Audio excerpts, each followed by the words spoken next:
자, 안녕하세요. 박성필입니다. 자, 오늘 HLB 보도록 하겠습니다. 자, 최근 3일 연속 급락을 했습니다. 자, 그러나 상심할 필요가 없는 하락입니다. 왜?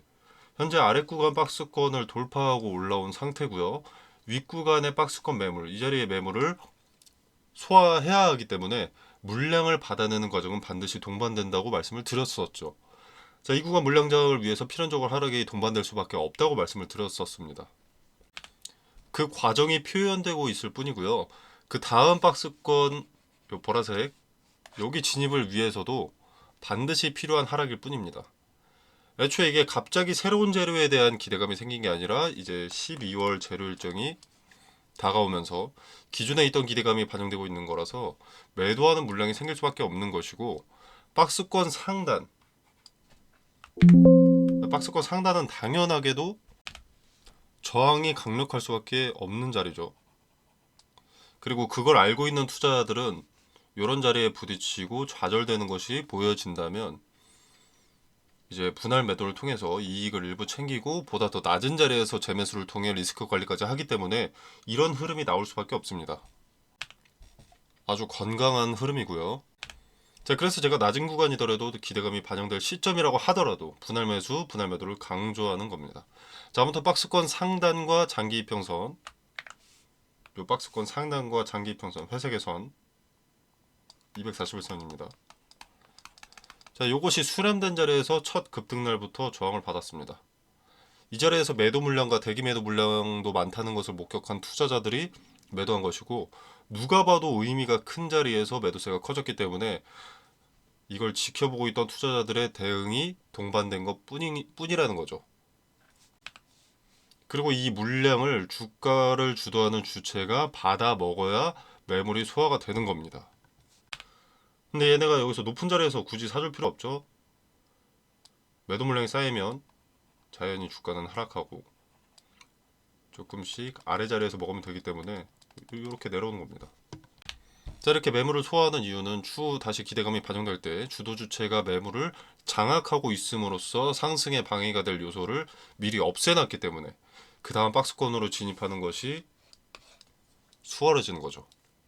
천장의 벽을 허물어 놨기 때문에 이 물량을 이제 주도 주체인 세력이 갖고 있기 때문에. 자, 밑에 작은 박스권을 보면 여기도 마찬가지입니다.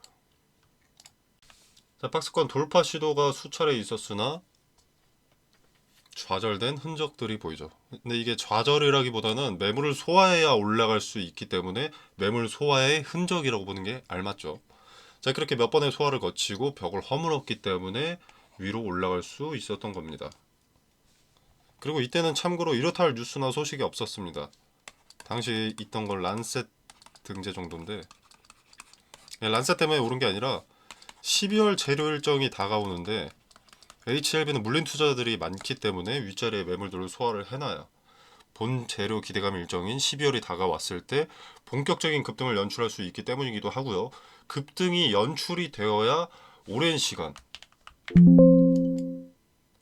동안 물려있던 1차 CRL, 2차 CRL을 겪으면서 크게 실망했을 투자자들의 투심을 돌려서 고점에도 매수하게끔 설계가 되기 때문에 미리부터 물밑 작업을 해놨다라고 볼 수 있겠습니다. 자, 그래서 최근의 하락을 고깝게 생각할 필요가 없고요. 다음 단계로 나아가기 위해서는 반드시 필요한 하락이다. 매물 소화 과정이고 그 흔적을 보고 있을 뿐이다 라고 말씀드리겠습니다. 자, 근데 요때 누가 봐도 저항이 강력한 요때 6만원에 팔 수 있던 건데 현재 47,850원이 되어 있죠. 불과 며칠 전인데요. 자, 그래서 분할 매도가 중요한 겁니다. 뭐 나는 높은 자리에 전 재산이 물려있기 때문에 불가능하다라고 하면 드릴 말씀이 없습니다. 주식이라는 것은 대응이 더 중요합니다. 꼭 최고점에 매도하겠다 이게 중요한 게 아니고요. 제일 하단의 박스권에서 제가 매번 이렇게 지지가 됐을 때 매수하기 좋은 시점이라고 말씀을 드려왔었는데, 이때 샀다면 3만원 중후반대에 사서 6만원 근사치에 팔 수 있었죠.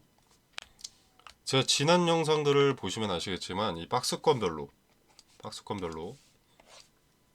저항이 강력할 수밖에 없는 자리들을 말씀을 드렸고, 이럴 때마다 분할 매도를 통해서 내 이익을 일부 챙기고 다시 낮아질 수밖에 없는데, 그때마다 지지의 근거가 수렴된 자리에서는 분할 매수를 통해서 평단을 낮추고 수량을 늘리는 전략으로 가야 된다고 강조드리고 있습니다. 이걸 또 강조드리는 이유는 주가를 드리블하는 주체의 의도도 있고, 그 의도를 간파하고 투자하는 투자자들의 대응 때문에 짧은 구간에서도 저항이 분명한 자리였기 때문입니다. 요 자리나 요 자리나 요 자리나. 주식은 후행성이다. 이미 다 지나와서 끼워 맞추면 누가 그런 말 못하냐 이러시는 분들 계실 텐데, 제 지난 영상들 확인해 보시면 당시에는 미래의 어떤 주가 전망, 추세 전망을 거의 완벽하게 맞췄습니다. 제가 대단하다고 자랑하고 싶은 게 아니고요. 저항이 강력할 수밖에 없는 자리, 지지가 강력할 수밖에 없는 자리는 반드시 주가에 영향을 주게 된다는 겁니다. 이게 주도 주체의 의도일 수도 있고요. 세력의 의도가 아니더라도 기존에는 절대 한마음 한뜻으로 뭉칠 수 없는 투자자들의 투심이 100%까지는 아니지만 꽤 높은 비율로 투심이 같아지는 자리이기 때문에 영향을 줄 수밖에 없다고 말씀을 드리는 겁니다. 자, 재료 있다고 해서, 기대감이 있다고 해서 상승만 할 수는 없습니다. 누군가는 그 기대감에 팔게 되어 있고요. 매도세가 짙어지면서 하락이 나오면 다수의 투자자들은 그 흐름을 쫓아가게 되어 있습니다. 그걸 이용해서 주가를 만드는 게 세력이고요. HLB도 저는 승인의 가능성이 상당히 높아졌다고 생각을 하지만, 기대감만 이용해야 된다고 강조드리는 것이, HLB 기업 자체의 신뢰도 문제도 있고요. 물린 투자자가 상당히 많았던 만큼, 지금 대부분의 투자자가 물려있죠. 물린 투자자가 많았던 만큼, 뒤통수를 당했던 투자자가 많았던 만큼 본전이 오면 팔아치울 투자자가 많습니다. 이게 주가라는 게 고점에 지속적인 매수가 들어와야 두산에너빌리티 마냥 세력들이 고점에도 엑시트를 안 하는데, 개인적인 사견이긴 하지만 저는 HLB가 승인 발표가 나고 매수세가 몰리면 단 며칠 만에 폭락할 거라고 생각합니다. HLB는 세력도 오래 물렸거든요. 자, 그래서 네, 기대감만 이용하는 것이 좋다고 생각합니다. 자, 그리고 이것도 계속 강조드리는 부분인데, 자, 기대감이라는 것은 그 기대감이 존재하는 시점에 한 번에 반영이 됩니다. 주가에. 그리고 1의 소모성입니다. 그런데 승인 나가지고 실제 재료는 이제 매출에 따라서 실적 발표 시즌에 따라 한 번씩 반영되는 거라서, 실적 발표 시즌까지 기간이 좀 남았다면 그땐 조정으로 들어가고, 실적 발표 시즌 직전에 급등 한번 하고, 이런 식으로 시간을 연 단위로 두고 가치가 상승하게 될 거거든요. 그렇기 때문에 계속 들고 갈 투자자가 그렇게 많지 않을 겁니다. 자, 여러분이 생각을 해보면 기대감은 1의 소모성이긴 하지만 한 번에 반영된다. 한 차례 어느 한 시점에 기대감이 이렇게 주가가 오르는 게 한 번에 반영된다. 근데 매출은 연 단위로 실적 시즌 발표마다 찔끔찔끔씩 반영이 된다 하면 어떤 거에 투자하시겠습니까? 이 둘 중에서 대부분이 이걸 고를 겁니다. 그래서 기대감이 소멸하고 나면, 1의 소모성인 기대감이 소멸하고 나면 엑시트할 투자자들이 상당히 많다는 거죠. 근데 주식을 잘 모르시는 분들은 이 두 가지 토끼를 다 잡으려고 하십니다. 두 가지는 절대 공존할 수가 없는데, 실적 발표 전에 조정을 받은 상태에서 이 기업의 매출에 따라서, 예측 매출치에 따라서 이 재매수를 하는 투자자들은 있을 수 있어도 가만히 무대응으로 들고 갈 투자자들은 많지 않다는 겁니다. 자, 그리고 이건 세력도 마찬가지죠. 왜냐면 얘네는 기본적으로 고점에 팔아치워야 됩니다. 근데 얘네는 과거부터 주가를 드립을 하기 위해서 물량을 장악을 하고 받아내면서 소화를 했기 때문에 물량은 당연히 많죠. 고점에 그 많은 물량을 팔아치우려면 고점임에도 불구하고 매수세가 많아야 됩니다. 고점임에도 불구하고 매수세가 많으려면 뭐가 필요할까요? 급등이 필요하죠. 근데 이 급등은 기대감이 더 높게 가져갈까요? 아니면은 실적 시즌마다 반짝하는 매출이 더 많은 급등을 보여줄까요? 한 차례에 반영되는 기대감이 압도적이죠. 그게 기대감이 한 번에 반영되는 시점 11월 12월 기대감대라는 거죠. 실적 발표 때 모든 물량을 엑시트할 만큼 매수세가 들어오기 쉽지 않습니다. HLB의 모든 데이터는 기대감에 그려진 데이터입니다. 그들이 고점에 엑시트하면 당연하게도 주가는 급격한 가격 조정이 찾아오는 거죠. 그렇게 주가가 흘러내리면 이제 밑에서 새로운 세력이 매집을 시작하게 되고 그게 손바뀜입니다. 자, 알테오젠을 상상하면서 무대용으로 있을 수 있는데 알테오젠은 머크라는 글로벌 대형 제약사와의 계약으로 매년 로열티 최소 3, 4천억을 가져가고요. 최소입니다. 그리고 수령할 마일스톤 이 금액이 1조 3천억.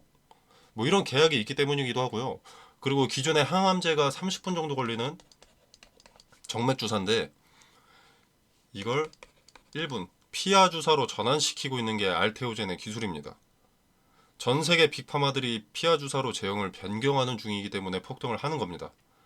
리보세라닌 플러스 캄렐리주마 간암 치료제가 간암 시장에서 좋다고 한들 SC 그러니까 제형 변경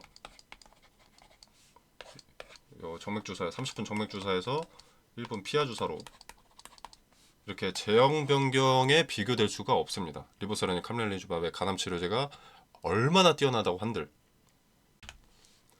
핸드폰으로 비유를 하자면 HLB는 어플 하나를 만드는 건데 알테오젠은 이미 삼성과 계약했고 애플마저도 주목하는 신기술을 만들었다라고 보면 되는 거죠. 그래서 알테오젠에 빗대서 꿈꾸는 건 좋지 않습니다. 스스로 리스크를 극대화하기 위해서 노력하는 꼴입니다.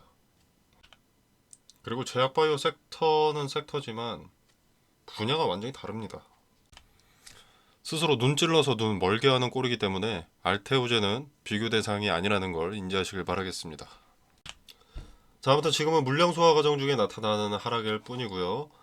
지금 진입해 있는 이 박스권 내에서도 의미 있는 자리들이 너무나 명확하죠.